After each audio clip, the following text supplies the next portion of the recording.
Urdu novel zone میں خوش آمدید۔ ہم پڑھ رہے ہیں بدبخت از قلم عرشی نور، اور آج ہم پڑھیں گے ایپیسوڈ نمبر 5۔ جاذب ویل چیئر پر بیٹھا اپنی بے بسی کو خاموشی سے سہ رہا تھا۔ شاہ جی نے آ کر اس کا کندھا تھپ تھپایا۔ کیوں اداس ہے میرے یار؟ کچھ نہیں یار، بس خود کو دیکھ کر پشیمان ہوں کہ کیا ہوا میرے ساتھ اور کیوں۔ کیا یہ بددعا تھی یا کسی کے بہتے ہوئے آنسوؤں کا ازالہ جو میں کاٹ رہا ہوں، یا میرے گناہوں کا بوجھ تھا جو آج میں اپنے قدموں پر کھڑا ہونے کے قابل بھی نہیں رہا۔ دیکھ یار، اداس مت ہو۔ اداسی ہمیشہ انسان کو مایوس بنا دیتی ہے، اور مایوس انسان حاصل کو بھی گوا بیٹھتا ہے۔ حادثات انسانی زندگی کا حصہ ہیں۔ کچھ حادثے ہمیشہ کے لیے دل و دماغ پر اپنا اثر چھوڑ جاتے ہیں، کچھ سبق سکھا کر ہدایت کی راہ پر ڈال جاتے ہیں، اور کچھ گمراہی کی طرف لے جاتے ہیں۔ لیکن اپنے بیتے لمحوں یا کوتاہیوں پر خود کو کوستے رہنا ٹھیک نہیں۔ بہت باہمت ہوتے ہیں وہ لوگ جو اپنے اندر کئی طوفانوں کا سامنا کرتے ہیں، اور اس سے بھی زیادہ باہمت ہوتا ہے وہ انسان جو اپنی غلطی کو تسلیم کر کے اس پر سر خم کر لیتا ہے اور اسے سدھارنے کے لیے کوشاں رہتا ہے۔ پھر وہ جاذب کے قدموں میں بیٹھا۔ سمجھ آئی میں کیا کہنا چاہ رہا ہوں؟ جاذب نے ہاں میں سر ہلایا۔ آئندہ تیرے منہ سے ایسی کوئی بات نہ سنوں۔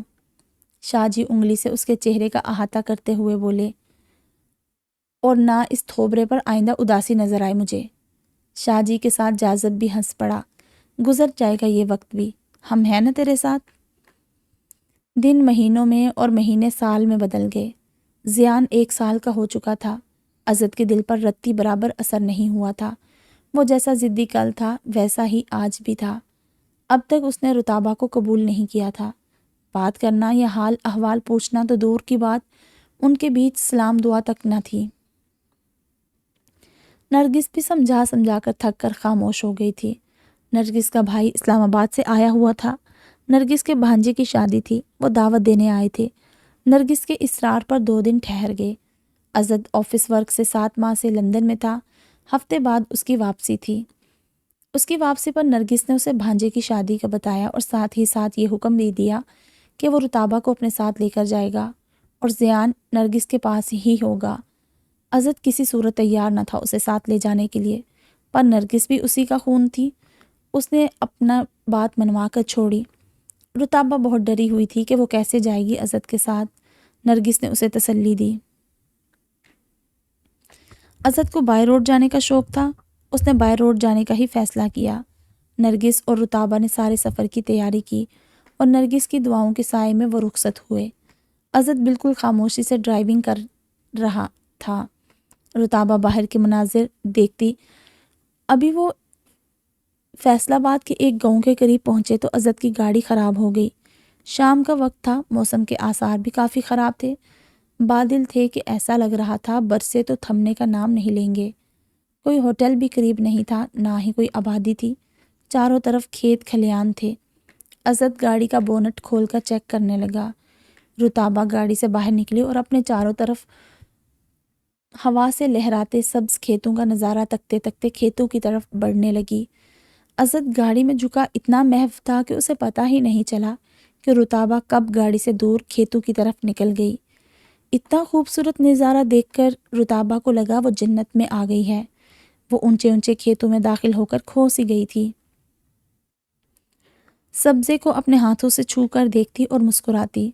ٹھنڈی ہوا کے جھونکے اور سبزے کی خوشبو اسے دیوانہ کر رہی تھی۔ عزت گاڑی سے کچھ سامان نکالنے آیا تو دیکھا رتابہ نہیں تھی۔ اس نے اپنے ہاتھ کپڑے سے صاف کرتے آس پاس اسے دیکھا، وہ نہیں تھی۔ عزت کا دل خوف سے دھڑکا۔ کہاں گئی یہ؟ ابھی وہ اسے دیکھ ہی رہا تھا کہ اس کی چیخیں اسے اپنے دائیں طرف کھیتوں سے آتی سنائی دی۔ عزت، عزت! وہ بھاگتا ہوا اس کی آواز کی طرف لپکا اور کھیتوں کے قریب پہنچا تو اسے سامنے آتا دیکھ کر رتابہ بھاگتی ہوئی اس کے سینے سے آ لگی۔ رتابہ کے سینے سے لگتے ہی عزت کو اپنی دھڑکن رکتی ہوئی محسوس ہوئی۔ رتابہ کی رقابت کا ایک عجیب سا احساس اس کی رگوں میں دوڑا۔ عزت! کیا ہوا؟ وہ گھبرائی ہوئی تھی بہت۔ عزت نے اسے الگ کرنا چاہا۔ کتے کے بھونکنے کی آواز سن کر وہ مزید زور سے چپک گئی۔